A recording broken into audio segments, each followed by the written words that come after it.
السلام علیکم ملګرو، بشیر خان یم. امید دی ښه به یې چې دا سړ کې چې تاسو ته کومه ویډیو ښکاري د مولانا فضل الرحمن صاحب، دا د یو څو ورځو نه دومره وایرله په فیسبوک باندې او په یوټیوب باندې، یقینا چې زه ډېر زیات خفه هم شوم.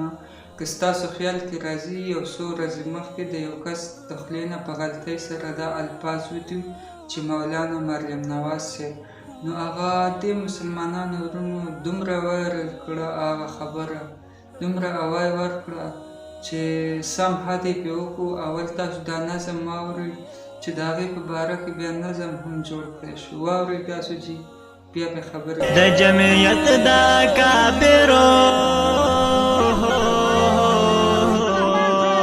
د جمعیت دا کافرو ترجمان د مولانا مریم نواز صاحب، د جمعیت ښکل کاروان د مولانا مریم نواز صاحب، وراوتې نر میدان ته په وړاندې ډاډا روان د مولانا مریم نواز صاحب، د جمعیت ښکل کاروان.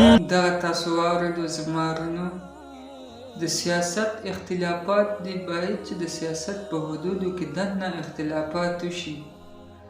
دا نه چې د سیاست په وجه باندې موږ د علماو توهین وکړو، د علماو بېعزتي وکړو او بیا په داسې انداز کې چې په هغې باندې کلامونه او نظمونه هم جوړ شي. ملګرو نو ملګرو د حساب کتاب ځای خو شته.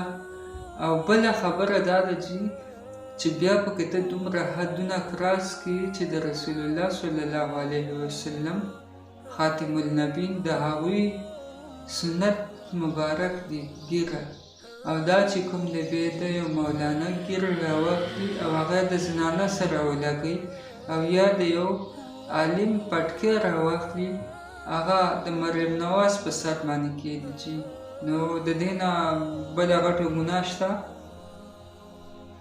دا ډېره سخته ګناه ده ملګرو. او کله هم چې تاسو ته داسې پوسټونه مخې ته راځي نو په هغې باندې دلته لږ سوچ کوئ چې یاره زه دا ویډیو زه دا پوسټ شیر کوم، دا د شیر کولو دی او که نه دی. ته که د عالم بېعزتي کې، د چا بېعزتي کې؟ د خپل دین بېعزتي کې. که ته د عالم د ګیر بېعزتي کې، ته د خپل دین بېعزتي کې. عالم ګناهګار دی، د الله ګناهګار دی، نو ګناهګار خو مونږ ټول ګناهګار یو. د هر یو سړي به د الله پاک سره پیشي کېږي، هغه به د خپلو اعمالو جواب ورکوي. دا نه چې ته د هغه د ګناه په وجه باندې خپل ځان د ایمان نه خلاصې او یا خپل ځان ګناهګارې. نو کله هم داسې ملګرو مه کوئ چې د علماو بېعزتي وکړئ یا د ګیرو بېعزتي وکړئ. ګناهګار خو مونږ ټول یو. چې ته د یو عالم ګیر راخلي او د مریم نواز مخ باندې لګې، دا د ګیرو بېعزتي نه ده، د ګیرو توهین نه دی.